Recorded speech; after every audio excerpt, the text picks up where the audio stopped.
Quiero el divorcio. Esas fueron las primeras palabras que Marta me dijo cuando crucé la puerta. Sin previo aviso, sin conversación, solo esas 3 palabras. Me quedé atónito. Quiero decir, sí, habíamos tenido nuestros problemas últimamente, discutiendo mucho más de lo habitual, claro, pero pensé que era solo una de esas malas rachas por las que pasan todas las parejas. No tenía ni idea de que ella ya había dado por terminada nuestra relación. Llevábamos juntos casi 7 años, casados 5. Teníamos una hija de 4 años, Alba, a la que yo adoraba. Para mí, solo estábamos lidiando con el estrés habitual que podíamos solucionar, pero, al parecer, ella ya había tomado una decisión. Marta fue fría como el hielo al respecto, lo tenía todo planeado. Quería la casa, el coche y, para empeorar las cosas, pedía una pensión de alimentos. Eso fue un golpe directo al corazón. Es decir, yo ya pagaba casi todo, había trabajado toda mi vida para mantenernos cómodos, así que ¿por qué actuaba como si yo no contribuyera lo suficiente? Mi abogado me dijo que no me lo tomara como algo personal, que era normal que las exesposas intentaran conseguir todo lo posible en un divorcio, pero no se sentía normal, se sentía como una traición. Intenté hacerla entrar en razón, recordándole que yo ya pagaba los gastos de Alba, me encargaba de la hipoteca, las letras del coche e incluso la mayor parte de la compra del supermercado, pero a ella no le importaba. Lo quería todo legalmente establecido ante notario para que yo tuviera que pagarle cada mes como si fuera una factura. No quería solo lo esencial, quería el control, quería drenar todo por lo que yo había trabajado, como si yo fuera un extraño que ya no importaba, y la peor parte, quería limitar mi tiempo con Alba. Habíamos acordado que la vería todos los fines de semana, pero ahora, Marta quería reducirme a fines de semana alternos, solo 2 fines de semana al mes. No podía creerlo. Alba era mi mundo, y la idea de no verla cada fin de semana me hacía sentir que estaba perdiendo todo lo que importaba. Tuve que luchar solo para mantener mi tiempo habitual con ella, y déjame decirte, no fue fácil. La primera vez que dejó a Alba después de haber acordado el horario, pude sentir la tensión desde el segundo en que se acercó a la puerta. Marta apenas me miró, no dijo una sola palabra excepto para entregarme la mochila de Alba. Me miró con esa expresión que había llegado a reconocer, fría, resentida. Me entregó a Alba como si estuviera pasando una bolsa de la compra, no a nuestra hija. Incluso tuvo el descaro de decirme que no dejara que Alba se quedara despierta hasta tarde, como si todavía tuviera control sobre lo que yo hacía con mi propia hija. Luego simplemente se dio la vuelta y se marchó, sin despedirse de ninguno de los dos. Cuando acomodé a Alba dentro, sentí una ola de agotamiento golpearme. Estaba trabajando los fines de semana solo para llegar a fin de mes, y tener a Alba todos los fines de semana significaba que tenía que reducir las horas de trabajo, pero no había manera de que renunciara a ese tiempo con ella, por nada del mundo. Marta podría haber estado lista para borrar nuestro matrimonio y seguir adelante, pero Alba era lo único que me negaba a soltar. Todo el asunto me tenía tambaleándome, pero seguía diciéndome a mí mismo que lo manejaría. Era duro, seguro, pero haría que funcionara. Tenía que hacerlo. Una vez que se asentó el polvo del divorcio, la realidad de mi nueva vida me golpeó fuerte. Cada fin de semana tenía a Alba, por lo cual había luchado con uñas y dientes para conseguir, pero tratar de hacer malabarismos para estar allí para ella y mantener mi trabajo estaba resultando ser casi imposible. Trabajaba todos los días de la semana, y luego se suponía que debía poder dejarlo todo para recogerla el viernes por la noche, tenerla todo el fin de semana y estar de vuelta en la oficina el lunes por la mañana. Me desgastaba, pero ella es mi hija, no iba a renunciar a nuestro tiempo juntos. Marta sabía lo que esto me estaba haciendo, es decir, tenía que saberlo. Yo seguía pagando las facturas, manejando los gastos de la casa, a pesar de que me había mudado a un piso minúsculo para poder cumplir con la pensión de alimentos, pero eso no era suficiente para ella. Cada mes, como un reloj, quería ese pago.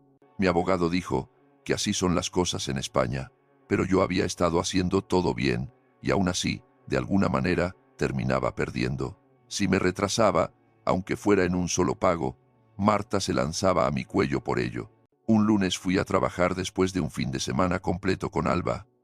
Entré sintiéndome medio vivo, esperando simplemente superar el día. Fue entonces cuando mi jefe me llamó aparte. Dijo que los fines de semana libres estaban empezando a convertirse en un problema y que mi rendimiento estaba bajando.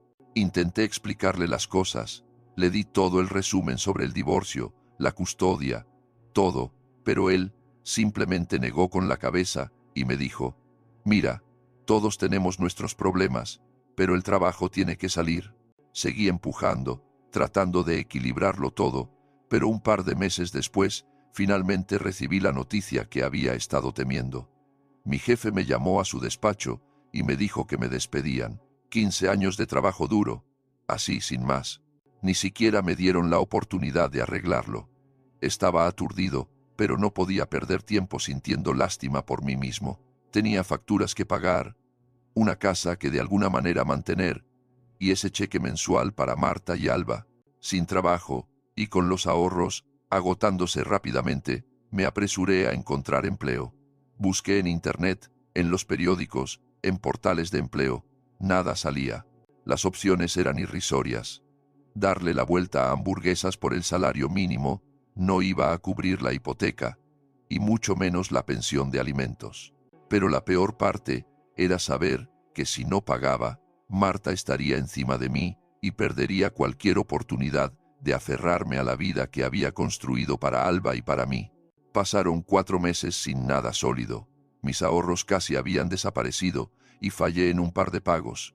No le dije a Marta que había perdido mi trabajo porque no quería escucharlo de ella, no quería que me lo echara en cara. Pero, efectivamente, en el minuto en que el dinero dejó de entrar, ella estaba al teléfono gritándome, preguntando por qué el pago llegaba tarde. Intenté explicarle que estaba buscando trabajo, que las cosas estaban difíciles, pero ella no quería saber nada de eso. No le importaba mi situación, solo que el dinero no estaba en su cuenta bancaria. Sabía que me denunciaría, y honestamente, ni siquiera me sorprendió. Ya estaba en mi punto más bajo. Y entonces, solo unos días después, hubo un golpe fuerte en mi puerta. Abrí, sabiendo ya lo que venía, y el agente ni siquiera tuvo que explicarlo. Venían a detenerme por retrasarme en la pensión de alimentos. Eran las 6 de la mañana, cuando los fuertes golpes en mi puerta me despertaron. Ni siquiera tuve que adivinar quién era, lo sabía. Abrí la puerta para encontrar a 2 agentes de la Policía Nacional parados allí, con expresiones serias, preguntando si yo era quien era. Asentí, y antes de darme cuenta, me estaban leyendo mis derechos, diciéndome que estaba siendo detenido por impago de pensiones. Era surrealista. Es decir, sí, sabía que estaba atrasado, pero aún así, se sentía como si estuviera en una pesadilla. Pensé que tal vez solo me darían una citación, me dirían que me presentara en el juzgado o algo así, pero no, esposas allí mismo, en el umbral de mi propia puerta, en el viaje a la comisaría, en todo lo que podía pensar, era en Alba. ¿Cómo se suponía que iba a explicarle esto a ella? ¿Cómo podía explicar que a su papá lo habían llevado a la cárcel porque no podía mantenerse al día con los pagos para ella? Nada de eso se sentía justo. Había hecho todo lo posible para mantener mi vida unida después del divorcio, pero este fue el golpe final. Me ficharon, tomaron mi ropa, mis zapatos, mi cartera, todo lo que me hacía sentir como yo mismo, y me entregaron un uniforme del centro. Luego, me llevaron a una celda de detención. Me senté, tratando de asimilarlo todo, rodeado de gente que realmente había cometido delitos. Todo lo que podía pensar era: no pertenezco aquí, estoy aquí porque perdí mi trabajo, no porque sea un criminal. Pero a nadie le importaba. Como era fin de semana, me dijeron que ni siquiera vería a un juez hasta el lunes. Eso significaba que estaba atrapado allí durante 2 días completos. Traté de mantenerme aislado, simplemente sentado en ese banco de metal frío, mirando al suelo, tratando de no perder la cabeza. Mi mente seguía volviendo a Marta, sabiendo que probablemente se sentía victoriosa, pensando que había ganado esta retorcida batalla, y Alba no tenía idea de lo que le habían dicho, o si siquiera sabía dónde estaba. Eso dolía más que cualquier otra cosa. Para el lunes, estaba agotado mental y físicamente. Apenas dormí todo el fin de semana, preocupado por lo que pasaría después. Finalmente, me llevaron a ver al juez, y me impuso una condena de 5 meses en el centro penitenciario provincial.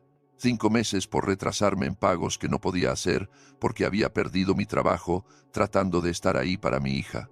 No hubo simpatía, ningún reconocimiento de que me había estado esforzando, solo la sentencia y una actitud de caso cerrado. Una vez que llegué al centro penitenciario, las cosas se sintieron aún peor. Me metieron con un montón de tíos a los que no les importaba por qué estaba allí. Mantuve la cabeza gacha, no hablaba mucho y me apegué a una rutina. Comer, dormir, hacer ejercicio, repetir. No buscaba hacer amigos, pero terminé conociendo a otros chicos que estaban allí por la misma razón: no poder mantenerse al día con la pensión de alimentos. Fue extrañamente reconfortante saber que no era el único, pero aún así no hacía mi situación más fácil. Todos los días pensaba en Alba. Odiaba no poder estar allí para ella, y aunque aún no lo sabía, temía que Marta pudiera estar contándole alguna historia de que la había abandonado. Traté de concentrarme en superar cada día, contando los meses y manteniendo la cabeza baja para no meterme en problemas. Mis padres me enviaban cartas y me visitaban cuando podían, tratando de mantener mi ánimo alto. Lo apreciaba, pero solo me hacía extrañar más a Alba. Al final de cada noche estaba más que agotado, pero tenía este sentimiento en el fondo de que aún no había terminado. Tenía que haber una manera de salir de este lío que arreglara las cosas. No sabía cómo, pero de alguna manera iba a recuperar mi vida, por mí y por Alba. Un día, a unas pocas semanas de mi sentencia, recibí una carta. Al principio pensé que era otra de mis padres, pero tan pronto como vi el nombre Sergio en el sobre, mi corazón comenzó a latir con fuerza. Sergio era un viejo amigo, un amigo mutuo mío y de Marta. En realidad, no había sabido de él en años, no desde una barbacoa que tuvimos hace 2 años. Recordé que actuaba un poco raro ese día, como si estuviera escondiendo algo, pero no le había dado mucha importancia. Ahora aquí había una carta suya de la nada, mientras estoy sentado en la cárcel y no tenía ni idea de qué esperar. La abrí, y sus palabras me golpearon como un ladrillo. Se había enterado de mi situación, del divorcio, la pensión de alimentos y de que estaba en la cárcel por ello. Dijo que se había mantenido callado durante mucho tiempo porque no quería involucrarse, pero que ya no podía permanecer en silencio. Y entonces soltó la bomba. Marta me había estado engañando durante años. Había estado viendo a otro hombre desde antes de que naciera Alba. El tipo con el que está ahora, el que me dejó por él, no era solo un nuevo novio al azar. Había estado allí todo el tiempo. Estaba atónito. Las palabras en la página comenzaron a desdibujarse, pero me obligué a seguir leyendo. Sergio continuó diciendo que pensaba que debía hacerme una prueba de paternidad, que había una buena probabilidad de que Alba ni siquiera fuera mía. Apenas podía procesarlo. Es decir, amaba a Alba más que a nada. Era mi hija, mi niña, pero ahora había esta duda arrastrándose, algo que nunca había considerado. Me senté allí, agarrando esa carta tan fuerte que casi la rompo. Era como si mi mundo entero hubiera dado un vuelco de nuevo. Después de leerla, no podía pensar con claridad. Mi mente estaba corriendo, repitiendo cada discusión, cada excusa extraña que Marta había dado, cada noche que llegaba tarde del supermercado. Cosas que no tenían sentido antes, de repente, encajaban en su lugar, pero no de una manera que yo hubiera querido. No podía quitarme las imágenes de ella escabulléndose, fingiendo que todo era normal mientras me mentía a la cara todos los días. Sabía lo que tenía que hacer. Iba a hacerme esa prueba en el momento en que saliera. Iba a descubrir la verdad, sin importar cuán dolorosa pudiera ser. No estaba dispuesto a seguir pagando la pensión y pasar por el infierno si Alba ni siquiera era mía. Me sentí traicionado a un nivel completamente nuevo, como si me hubieran arrancado el suelo bajo los pies. Pero al mismo tiempo, un nuevo tipo de determinación estaba apareciendo. Si ella había estado mintiendo sobre Alba, si me había estado usando todo este tiempo, iba a hacer que pagara por ello. El resto de mi tiempo en la cárcel fue diferente después de esa carta. Ya no era solo un tipo derrotado tratando de sobrevivir el día a día. Tenía una misión. Mantuve la cabeza gacha, me aseguré de mantenerme alejado de problemas y simplemente esperé a que llegara mi fecha de liberación.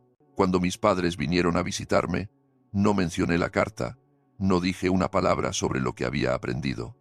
Tenían suficiente de qué preocuparse conmigo, estando allí. Pero en mi mente, todo lo que podía ver era esa prueba. Se convirtió en el único foco para mí, como si lo único que importara ahora fuera descubrir la verdad. No estaba seguro de cómo reaccionaría si la prueba salía negativa. Alba seguía siendo Alba. Seguía siendo la niña que yo había criado, que me miraba con esos grandes ojos confiados cada fin de semana. Pero la posibilidad de que no fuera mía era algo que no podía ignorar, no después de todo lo que Marta había hecho. Así que me dije a mí mismo que cuando saliera, conseguiría un abogado, organizaría la prueba de paternidad y finalmente obtendría las respuestas que merecía. Esa carta de Sergio cambió todo. Lo supe desde el momento en que la leí. Cuando finalmente salí, no perdí tiempo. Mi mente estaba bloqueada en una cosa: conseguir esa prueba de paternidad. Encontré un abogado que parecía agudo y dispuesto a tomar mi caso.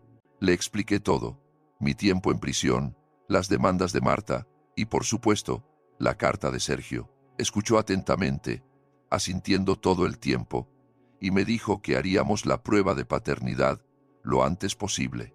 Fijamos una fecha en el juzgado para abordar no solo la pensión de alimentos, sino todo el lío en el que Marta me había metido. El día de la prueba aparecí, y Marta ya estaba allí con Alba. Parecía furiosa, con los brazos cruzados con fuerza como si de alguna manera pudiera hacerme sentir culpable. No me importó. Había terminado de ser el que se sentía mal. Mantuve mi enfoque en Alba, sin embargo. En el segundo en que me vio, estalló en una enorme sonrisa y corrió hacia mí, envolviendo sus pequeños brazos alrededor de mí. Eso me golpeó fuerte. No mentiré, había pasado años pensando que era mi hija, criándola, amándola, y ahora estaba a punto de descubrir si eso era siquiera cierto.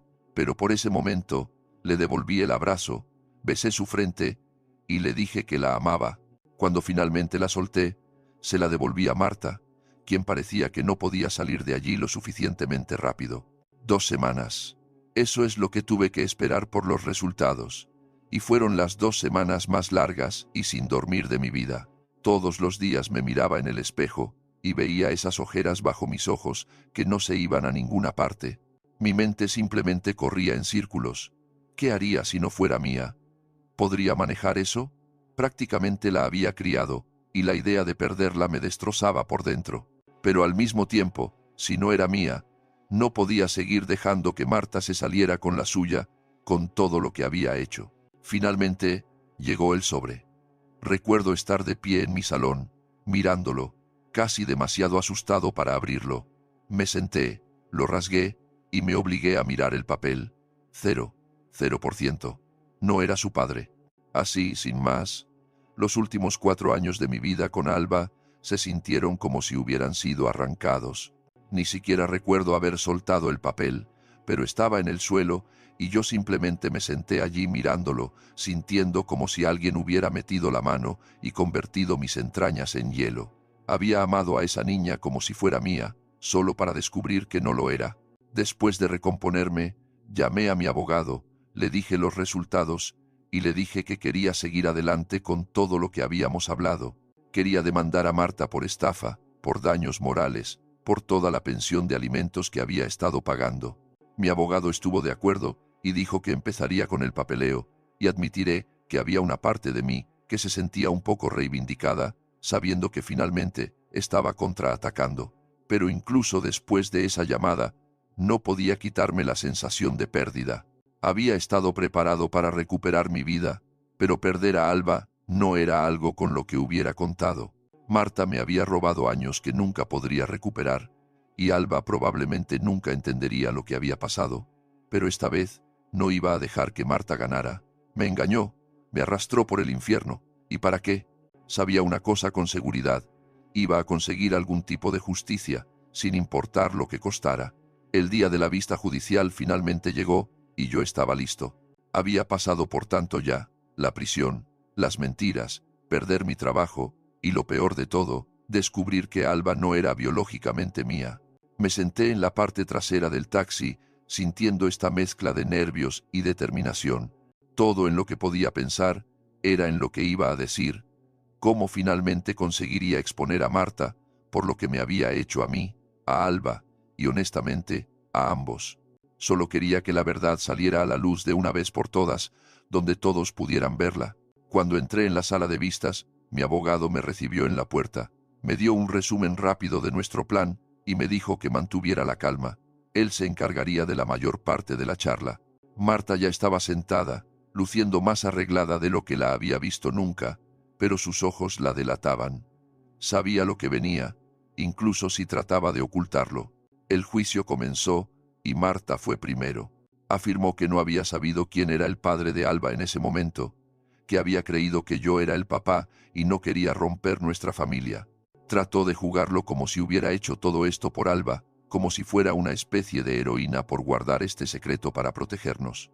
Era increíble verla torcer todo para hacerse parecer inocente. Entonces mi abogado se levantó y fue nuestro turno. Lo expuso todo: la carta de Sergio, la prueba de paternidad, los años de pagos de pensión que había hecho mientras ella se aprovechaba de mí. Incluso reveló que el novio de Marta, Hugo, era el padre biológico de Alba y que ella había estado recibiendo pensión de alimentos de ambos. En ese momento, vi cómo se le caía la cara al darse cuenta de que no había forma de salir de esto hablando. El juez escuchó mientras mi abogado presentaba los recibos, los pagos, el hecho de que había cometido fraude. No era solo que me hubiera mentido, había mentido a 2 hombres, jugado con ambos y ordeñado cada euro que pudo de ello. Cuando el juez finalmente habló, dejó claro que lo veía todo tal como era. Miró directamente a Marta y dijo que había cometido un delito de estafa y que era un crimen grave.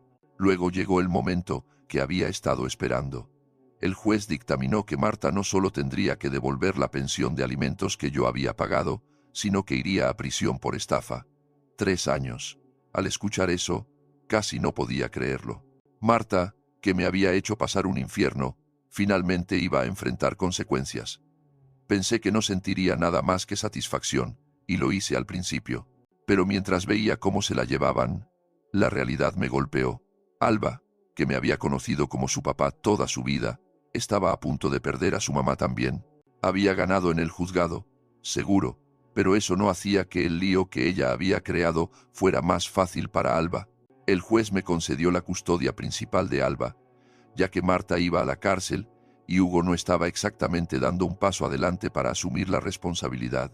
Y de hecho, a Hugo se le impuso un pago de manutención más bajo para ayudar a cubrir las necesidades de Alba, algo de lo que yo estaría a cargo ahora. Así que aquí estaba yo, de pie en esa sala de justicia con una victoria legal, pero sintiendo que acababa de luchar en una guerra y me habían dejado sosteniendo los pedazos de lo que solía ser una familia. La decisión final del juez me dio la custodia de Alba, y en lo que respecta a la ley y a mi corazón, yo seguía siendo su padre. Puede que no fuera de mi sangre, pero era mi hija en todos los sentidos que importaban. El engaño de Marta casi nos había destruido a ambos, pero al final sabía que había conseguido lo que realmente quería. Alba seguía siendo mía. Al salir de ese juzgado, sentí esta extraña mezcla de alivio y agotamiento. Había recuperado mi vida, o al menos una parte de ella, y sabía que haría lo que fuera necesario para asegurarme de que Alba tuviera un buen futuro.